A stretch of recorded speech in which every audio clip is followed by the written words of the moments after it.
Oke, baiklah kalau begitu. Eh, Salam kenal Bapak Ibu sekalian, para guru, menyimak perkenalannya secara sepintas. Di sini sudah banyak guru senior, begitu juga dengan saya mengapresiasi penyelenggara kegiatan ini, para pencari ilmu, bagi para guru untuk kemudian bisa meningkatkan kapasitas dan kualitas diri.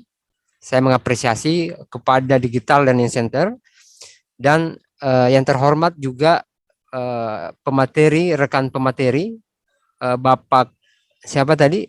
Bapak Pak Muhammad Iqbal. siapa? Dari STKP Bima, Pak Bapak Muhammad Iqbal, salam kenal. Iya, oke. Begitu juga dengan nama-nama dari peserta lain, peserta di kelas malam hari ini yang mungkin tidak akan sempat saya sebutkan satu persatu. Izinkan saya untuk menyampaikan materi terkait landasan filosofis pembelajaran berdiferensiasi, Bapak Ibu. Sebenarnya diklat ini sudah berlangsung sejak kemarin ya, dan saya lihat kemarin itu sudah ada pemateri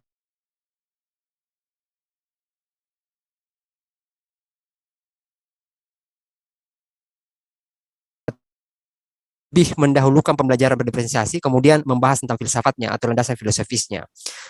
Pada kesempatan ini saya akan membahas tentang landasan filosofis mengenai pembelajaran berdiferensiasi, Bapak Ibu. Apakah sudah terlihat jelas apa yang saya tampilkan di laptop atau di HP Bapak Ibu sekalian? Apakah sudah terlihat?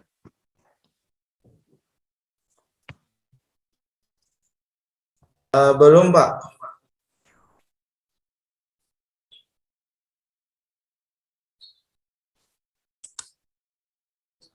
Belum terlihat jelas Pak.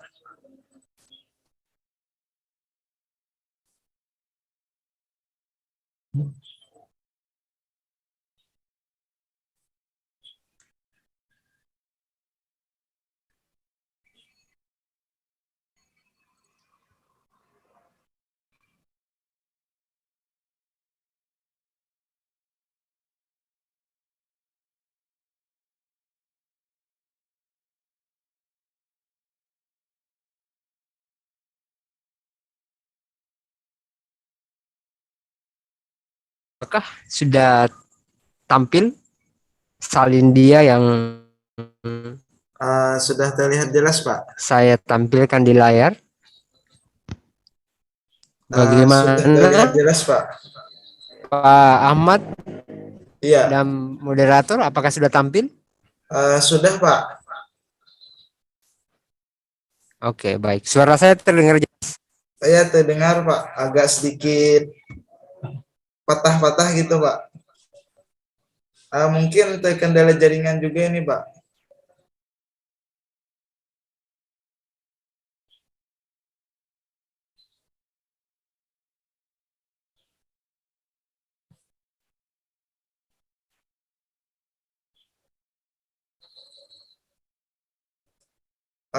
Pak Hairul, apakah masih bisa mendengar suara kami Pak? Oke, baik. Saya masih bisa mendengar suaranya. Oke, Ini saya ingin kembali menampilkan PowerPoint-nya ya. iya Pak. Oke, bagaimana? Sudah tampil Pak Ahmad? Uh, Masih loading Pak. Oke. Sudah terlihat ini Pak. Oke, bagaimana dengan suara saya? Sudah terdengar jelas? Iya, sudah terdengar dengan jelas Pak. Oke, baik. Mudah-mudahan terdengar jelas juga di pendengaran Bapak Ibu peserta. Jadi pada kesempatan ini saya ingin saling berbagi, saling bertukar pikiran dengan para guru, Bapak Ibu sekalian yang sudah begitu berpengalaman menjadi tenaga pendidik, mungkin jauh lebih berpengalaman dibandingkan saya, Bapak Ibu.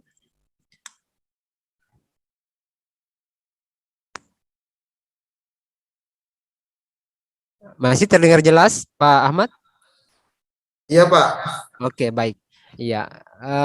Jadi topiknya pada malam hari ini yang saya bawakan adalah landasan filosofis pembelajaran berdiferensiasi. Tadi saya katakan bahwa ini sudah sempat disampaikan di diklat kemarin.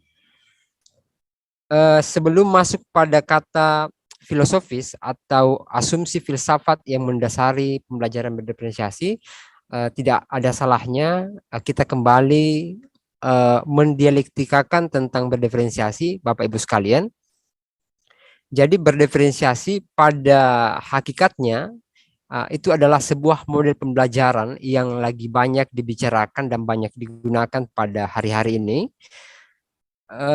dengan apa? Dengan eh, mengerahkan seorang guru untuk mampu memenuhi kebutuhan setiap peserta didik dan bisa menerima berbagai perbedaan karakter, perbedaan minat dari keberadaan peserta didik. Iya.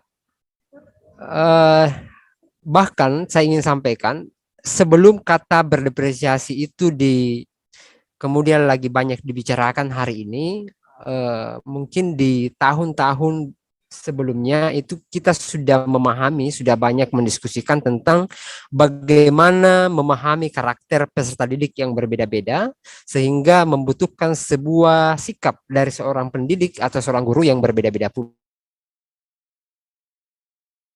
Menjadi inti kajiannya adalah apakah yang kemudian menjadi landasan filosofis dari pembelajaran berdiferensiasi itu sehingga kemudian menarik untuk digunakan di pembelajaran pada abad 21 saat ini.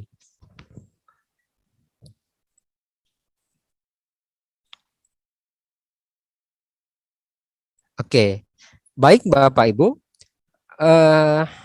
Lebih awal saya ingin kita bersama-sama mengintip kembali terkait dengan tujuan pendidikan nasional, tujuan.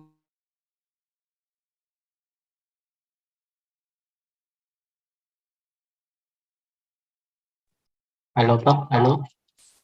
Uh, ter Halo, halo. Halo, Pak. Oke, baik Bapak Ibu, kembali saya melanjutkan.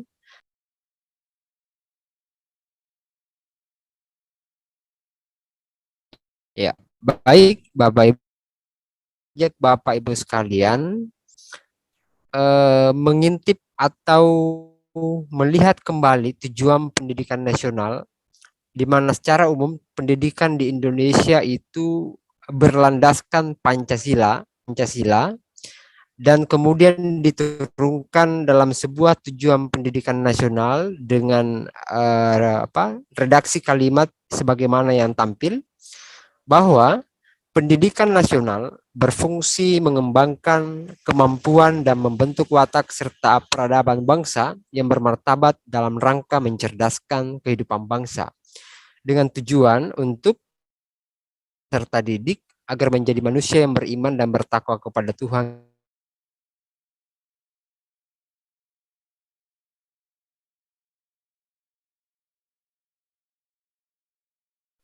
Halo, Pak.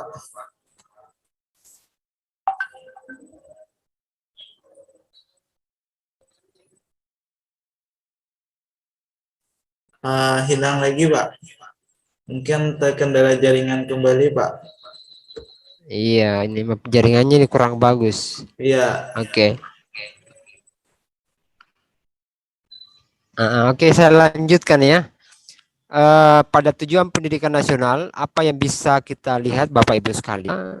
Secara umum, tujuan pendidikan adalah untuk memediasi, memfasilitasi peserta didik agar potensi yang ada dalam dirinya itu bisa berkembang dalam rangka untuk mencerdaskan kehidupan bangsa. Dari redaksi kalimat tujuan pendidikan nasional ini bisa dipahami bahwa setiap peserta didik itu punya potensi, setiap peserta didik punya potensi Dan ketika dikaitkan dengan konteks pembelajaran berdiferensiasi, maka kita harus mengakui bahwa setiap peserta didik memiliki potensi yang berbeda-beda. Dan guru atau pendidik berperan untuk mengembangkan potensi yang ada dalam diri peserta didik tersebut. Maka guru berperan sebagai fasilitator, mediator, motivator, dan sebagainya. Lalu bagaimanakah ketika dikaitkan dengan landasan filosofis atau filsafat diferensiasi ini? Dalam berbagai referensi Bapak Ibu sekalian, berdiferensiasi ini dipengaruhi atau kemudian dibentuk oleh tiga paham filsafat. Yang pertama adalah progresivisme, kemudian konstruktivisme, dan humanisme. Apakah esensi dari ketiga landasan filsafat itu? Baik, saya akan sampaikan satu demi satu. Progresivisme merupakan landasan filosofis pendidikan yang didirikan oleh beberapa tokoh, dan tokoh-tokoh yang banyak dikenal atau populer adalah yang pertama itu William James, kemudian John Dewey, dan Hans Feininger. Nah, inilah yang kemudian mempelopori filsafat tentang progresivisme. Tentang pastinya nama-nama ini tidak asing bagi kita, dan tentunya pada malam hari ini saya tidak akan lebih detail membahas biografi dari para filsuf ini. Kemudian masih terkait dengan progresivisme, apakah esensi yang terdapat dalam filsafat progresivisme itu? Ada beberapa prinsip yang terdapat dalam paham filosofis progresivisme. Yang pertama adalah pembentukan kreativitas. Oke. Ya, jadi memang ini berkorelasi langsung dengan pembelajaran berdiferensiasi, karena harus dipahami pada diri setiap peserta didik itu harus dibentuk sebuah kemampuan berpikir kreatif. Tetapi meskipun demikian, setiap peserta didik ketika dikaitkan dengan berdiferensiasi, setiap peserta didik memiliki tingkat kreativitas yang berbeda-beda, akan bergantung pada apa yang menjadi minatnya. Kemudian selanjutnya, pemberian sejumlah kegiatan. Untuk apa adanya pemberian sejumlah kegiatan? Karena progresivisme ini menekankan bahwa pembelajaran atau pengetahuan itu diperoleh melalui adanya perpaduan antara pengetahuan peserta didik dengan pengalaman yang diperolehnya. Maka dari sini peserta didik harus diberikan begitu banyak kegiatan-kegiatan oleh guru atau oleh pendidik yang memungkinkan memperoleh banyak pengalaman, dan dari pengalaman itu bisa dijadikan sebagai satu alternatif yang kemudian dikoneksikan dengan pengetahuan awalnya, dan nantinya akan memunculkan pengetahuan-pengetahuan baru. Selanjutnya, suasana yang alamiah. Jadi suasana yang alamiah maksudnya dalam konteks pembelajaran, seorang guru harus mampu menciptakan suasana pembelajaran yang sealamiah mungkin. Tidak ada tekanan bagi peserta didik, tidak ada pemaksaan, tetapi peserta didik harus mandiri dan merdeka dalam belajar.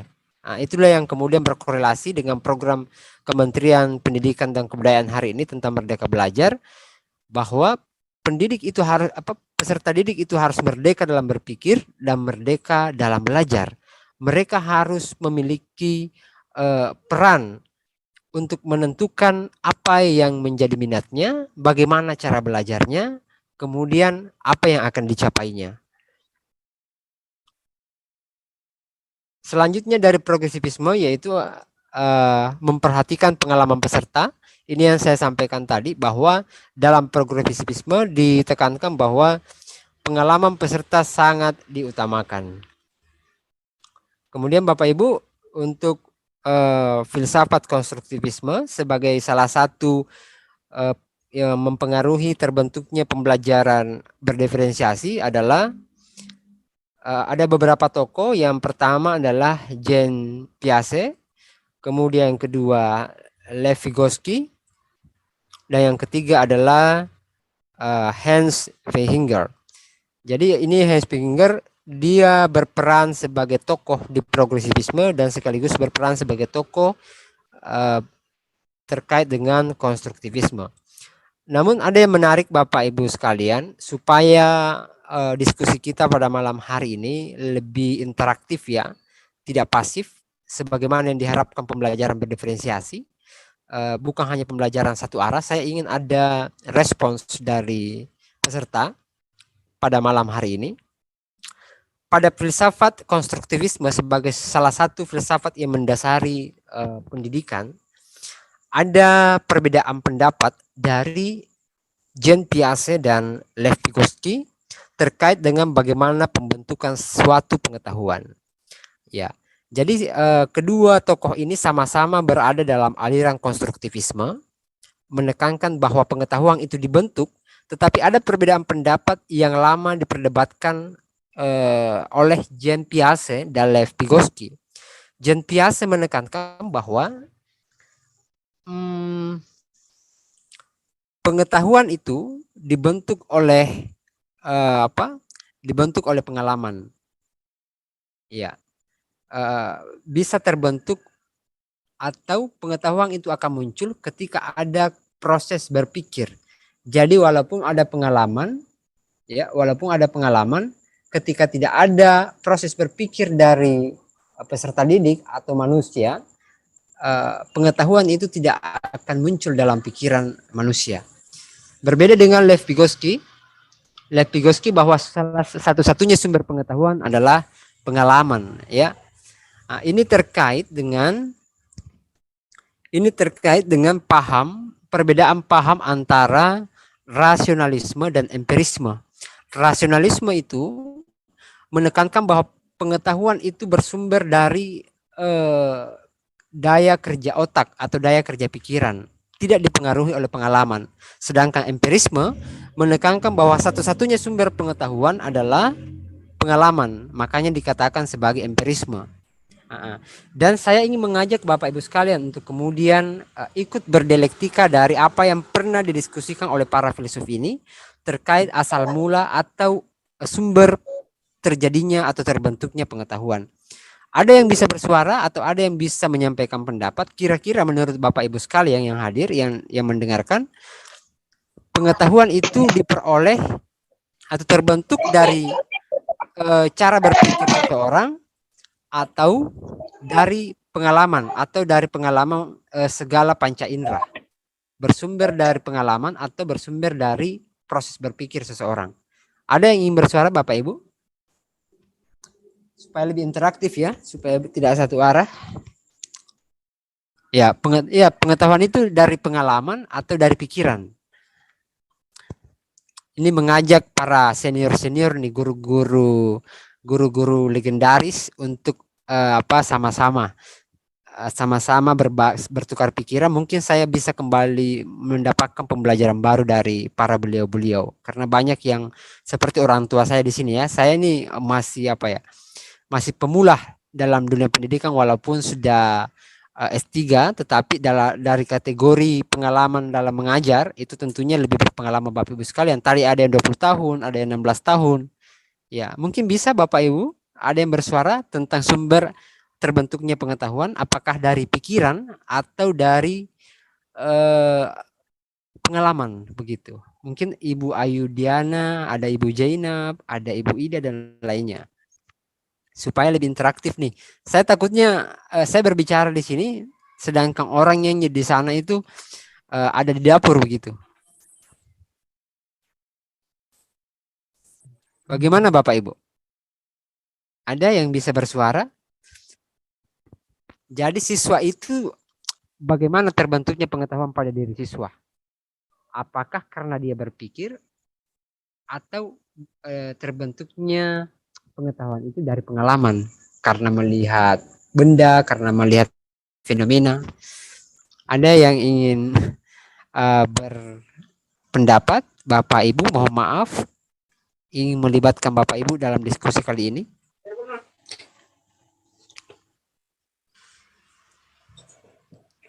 Ya, dari pengalaman mungkin Pak ya. Iya, mohon maaf, atas nama siapa yang berbicara? Atas nama Ibu Mundiana. Ibu Mundiana. Ibu Mundiana. Apa argumentasinya, Bu? Kalau dikatakan sumber pengetahuan itu adalah pengalaman?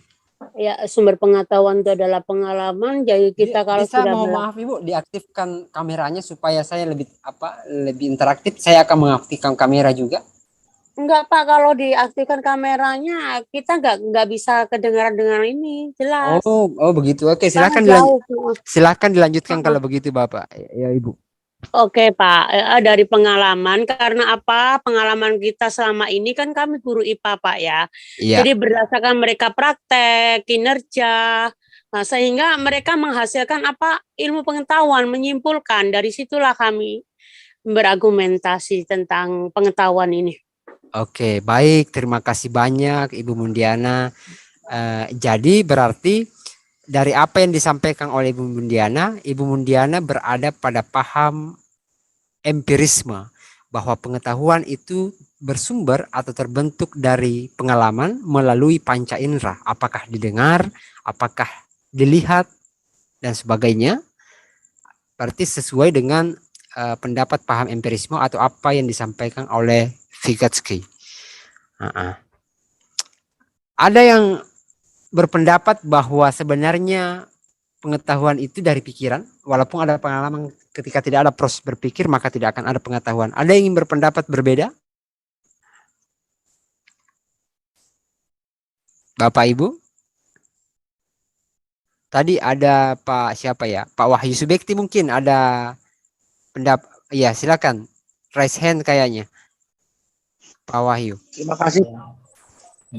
Kalau menurut saya, iya, selain dari pengalaman itu dari lingkungan juga, Pak. Lingkungan belajar. Baik. Ya itu. Salah satunya itu lingkungan. Karena lingkungan juga mempengaruhi itu tadi. Oke. Jadi baik dari apa? Terima kasih Pak Wahyu. Baik dari pengalaman maupun lingkungan itu masih termasuk kategori empirisme, karena sebuah bersumber dari pengalaman yang melalui panca indera. Lingkungan itu tentunya bisa diperoleh melalui sentuhan panca indera, apakah dilihat atau mendengarkan cerita tentang lingkungan dan sebagainya. Itu masih berada pada paham empirisme. Jadi pengetahuan terbentuk karena adanya lingkungan atau adanya faktor dari luar diri seseorang.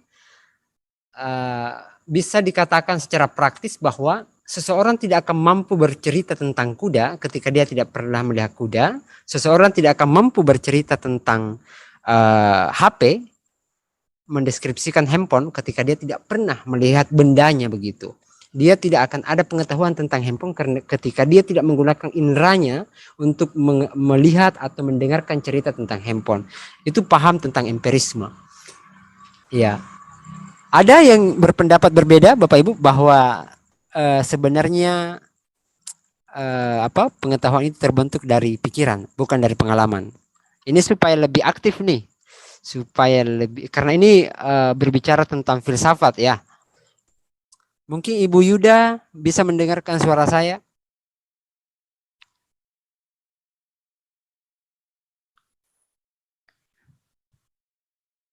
Iya. Kata para filsuf atau kata para tokoh rasionalisme Bapak Ibu sekalian, bahwa meskipun ada pengalaman, meskipun ada lingkungan, ada fenomena yang dilihat oleh mata, ada sebuah cerita kasus yang didengarkan oleh telinga, ketika tidak ada pengaktifan proses berpikir, maka tidak akan terbentuk sebuah pengetahuan yang kemudian masuk dalam pikiran seorang. Itu menurut tokoh-tokoh atau paham rasional. Jadi dia berbasiskan akal. Ini tidak perlu untuk dituntaskan dalam mendiskusikannya Bapak Ibu. Ini hanya sebuah gambaran bahwa berabad-abad tahun yang lalu ada sesuatu dialektika hebat yang memperdebatkan tentang asal mula terbentuknya pengetahuan, apakah dari pengalaman atau dari proses berpikir. Sehingga ada murid Plato, kutipan dari kalimat murid Plato yang mengatakan seperti ini, yang mengajak pendengar, mungkin yang mengajak penyimak pada malam hari ini atau siapapun yang pernah mendengar kalimat itu untuk berpikir. Ya, dia mengajak orang berpikir, baik yang berada pada paham rasionalisme atau orang yang berada pada paham empirisme. Kalimatnya seperti ini. Ya, seandainya saya telah memiliki pengetahuan sejak lahir, maka saya tidak perlu bertanya tentang sesuatu karena saya sudah memiliki pengetahuan sejak lahir. Tapi ketika misalnya saya tidak memiliki pengetahuan sejak lahir, saya tidak akan bisa bertanya tentang sesuatu karena untuk bisa bertanya saya harus punya pengetahuan dasar tentang hal yang saya tanyakan. Memang mungkin agak berbelit kalimat-kalimat ini Bapak Ibu sekalian, tapi ini bukan sesuatu yang dituntaskan. Saya ingin kembali pada pembahasan kita tadi terkait dengan konstruktivisme. Jadi itulah tokoh-tokoh, sedikit cerita tentang dialektika dari para tokoh konstruktivisme Bapak Ibu sekalian. Lalu bagaimanakah prinsip-prinsip atau nilai-nilai yang terdapat dalam paham konstruktivisme? Yang pertama adalah melihat pengalaman peserta didik. Ini sama dengan progresivisme tadi. Kemudian pengetahuan adalah hasil konstruksi atau bentukan manusia.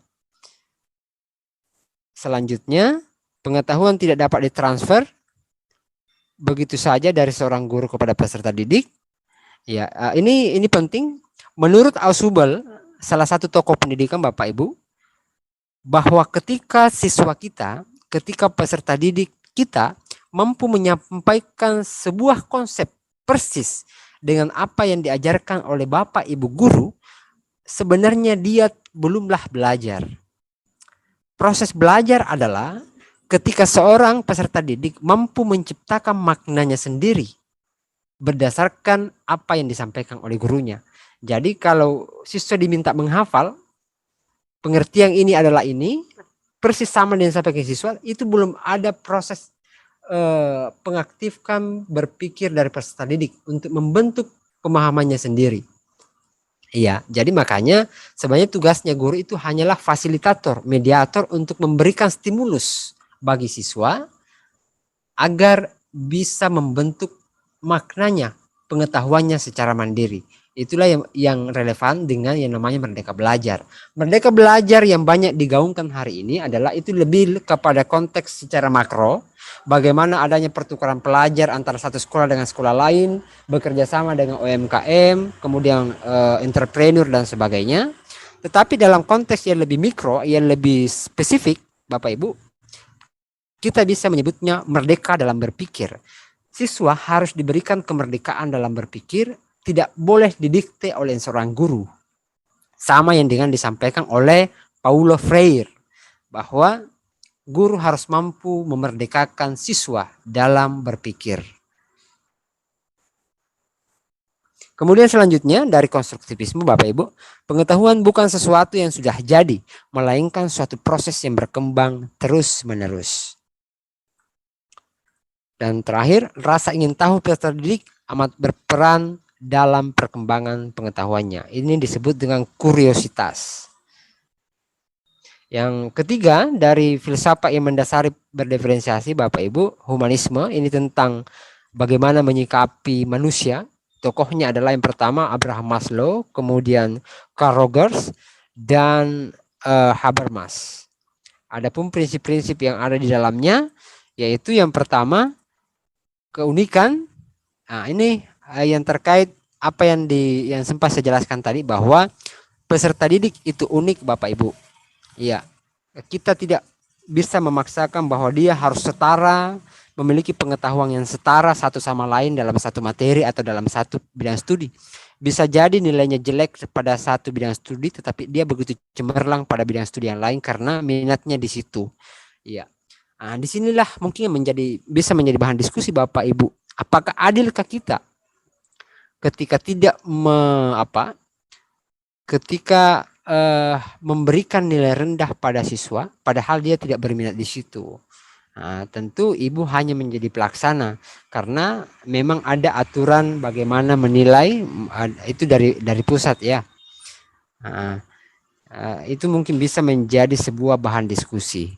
Selanjutnya potensi, setiap peserta didik memiliki potensi yang perlu dikembangkan, motivasi dan sebagainya. Ya, terakhir ketika 3 landasan filsafat tadi Bapak Ibu dikaitkan dengan konsep berdiferensiasi, maka ada hal yang penting saya sampaikan bahwa itu tadi setiap peserta didik itu unik, tidak ada peserta didik yang yang bodoh ya, yang malas mungkin ada, tapi yang bodoh yang tidak ada. Ketika ada siswa yang yang terlambat dalam berpikir dan sebagainya, satu yang perlu dipertanyakan adalah harus kembali pada gurunya. Apakah betul sudah menjadi fasilitator yang baik, sudah menjadi mediator yang baik, sudah menjadi inspirator, motivator yang baik atau tidak. Beberapa elemen dalam sebuah pembelajaran Bapak Ibu adalah guru, media pembelajaran, bahan ajar, kemudian informasi, sarana dan prasarana dan sebagainya. Tetapi semua itu adalah benda mati. Yang berperan aktif untuk mengendalikan itu semua adalah guru ya. Ketika guru gagal dalam berperan sebagai mediator, fasilitator, motivator dan sebagainya dalam kelas, maka itulah yang kemudian menjadikan semuanya gagal sehingga bisa mempengaruhi keberhasilan peserta didik dalam belajar. Saya kira cukup itu untuk sementara, moderator. Mudah-mudahan nantinya bisa berdiskusi. Sekian, Assalamualaikum warahmatullahi wabarakatuh.